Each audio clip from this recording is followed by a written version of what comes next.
Hey guys, welcome back. I'm just going to toss in another video today. Not going to be about Christianity. Actually, this is going to be a little bit about politics and economics.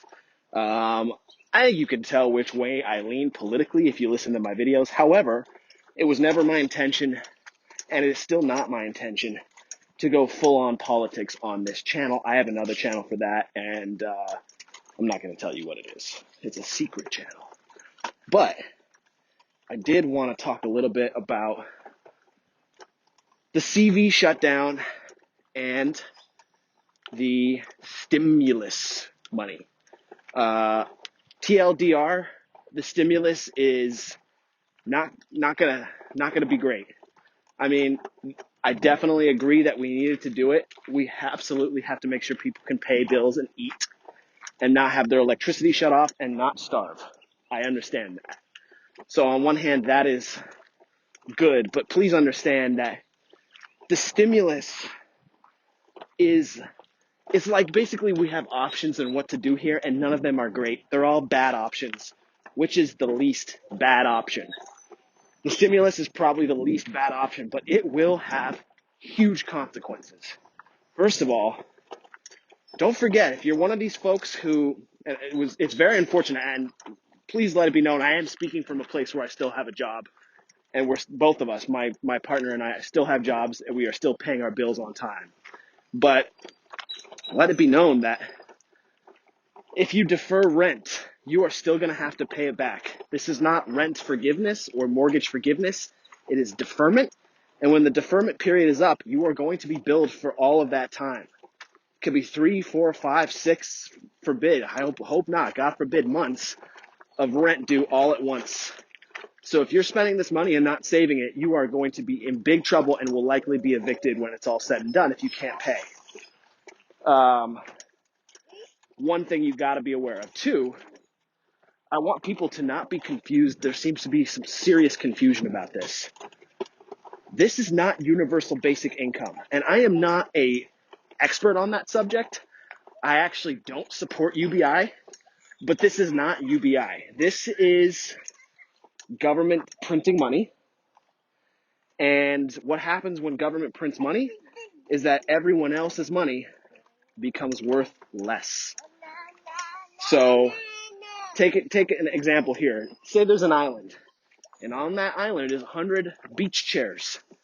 And on that island, there is only $100. Each one of those chairs costs $1. But let's just say a money printing factory gets opened up on the island. And then the next thing you know, you have $75 million printed on that island circulating in that economy. Well, all of a sudden, those beach chairs are worth a hell of a lot more than $1. I don't want to do the math, but I think you can see where I'm going here. If there's more money in an economy to chase products and goods, the prices of those goods goes up. So while it's nice that people are getting $1,000 to $2,000 a month, it's being printed, it's raising the total supply of dollars in this country, and that means that the prices of everything else are going to go up. It's called inflation. Do you think your salary is going to go up? No, it's not. It might slowly go up over time, but it's not going to be written into law to go up with inflation.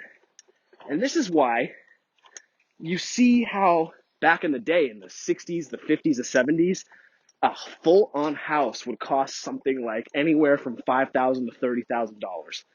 A whole house.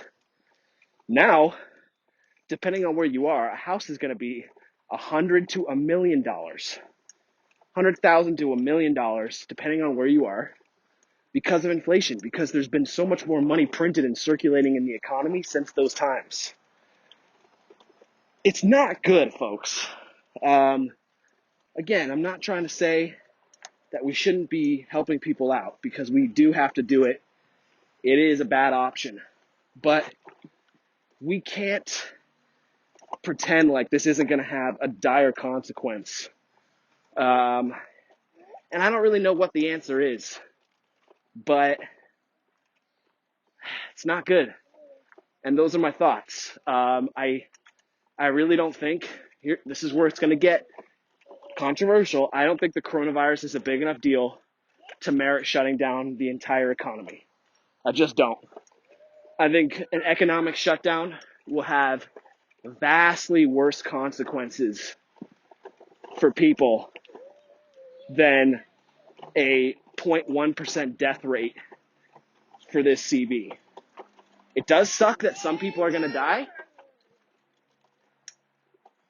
What can you do now? Take vitamin C and zinc in the morning. Start losing weight. Obviously, you can't do anything about your age, and if you're over a certain age, there's nothing you can do about that. But they certainly seem to have indicated that people with pre-existing conditions, including diabetes and including obesity, suffer far worse with this thing. Considering that money is not abundant and that supplies are limited, you should not be gaining weight right now. You should be losing weight. If you're obese, that is the number one thing you should do to avoid spending too much money, but also avoid dying from the CB. That being said, I stand firm. I don't think the CB is worth wrecking the entire economy over. And I say that as someone who is making money. I think there are a lot of people out there who are not working who are arguing that. Meanwhile, a lot of people out there who are making tons of money because they're rich celebrities or rich CEOs or people of influence are saying, no, one death is not worth the economy. We should kill the economy off, and even if there's only, we should kill the economy to save just one life, as you probably heard. And people don't realize that the economy provides life. 99% of this country does not grow their own food or have their own farms. They relied on economic trade to get those items from a grocery store. If that stuff shuts down, people are going to starve and die, and it is way worse than a 0.1% fatality rate from COVID-19. Anyway, just some thoughts, rambling this morning, and that'll do it.